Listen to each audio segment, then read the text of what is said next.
Welcome back. This is VATICANO. On January 28th, the prayer vigil in St. Peter's Basilica kicked off the celebrations for the end of the Year of Consecrated Life. Then, Pope Francis received more than 5,000 consecrated men and women in audience on Monday, February 1st, in the Hall of Paul VI in the Vatican.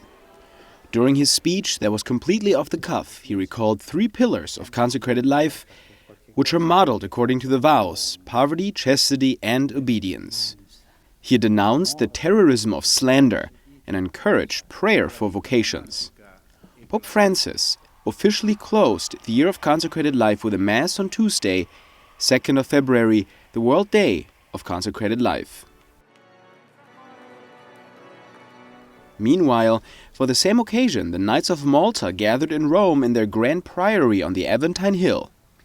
Many know the Knights best as an international force of humanitarian aid. Few know that the order grew around a core of consecrated, professed members, the so-called Knights of Justice. They can be traced back directly to the original chivalrous Knights of the Holy Land. We've had professed knights ever since the very beginning of the order. So it's far from being a new thing. It's a very, very ancient thing. It's 900 years old. At the very beginning of the order, the people who went to the Holy Land were professional soldiers, most of them. They were then, as it were, fascinated by what they found, by the business of looking after the sick.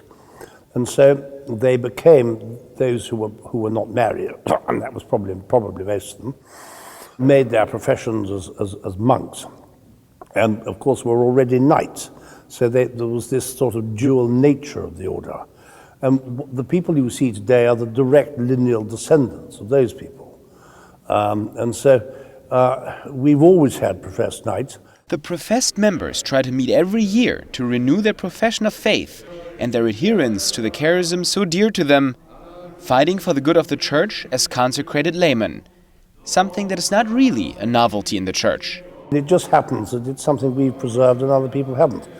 If we were having this conversation 500 years ago, or more, the answer is that it wouldn't be a surprise, because all the military religious orders, the Teutonic Knights, the original Knights of the Holy Sepulchre before they died out, and ourselves and the other ones, were all structured in a broadly similar way. The Knights of the Temple, they were all roughly the same. Professed members, the heart of the order, as Benedict XVI called them, do not live in community, yet they do pray the office and take vows. Chastity is chastity. Everybody, it's not very difficult to explain that one. Obedience is the difficult one. Who are you obedient to? Well, in theory, the answer is they should be obedient, I suppose, to the Grand Master, and should be obedient to the Holy Father. I mean, that's roughly the sort of how it works. The obedience bit is the difficult one, to be frank with you.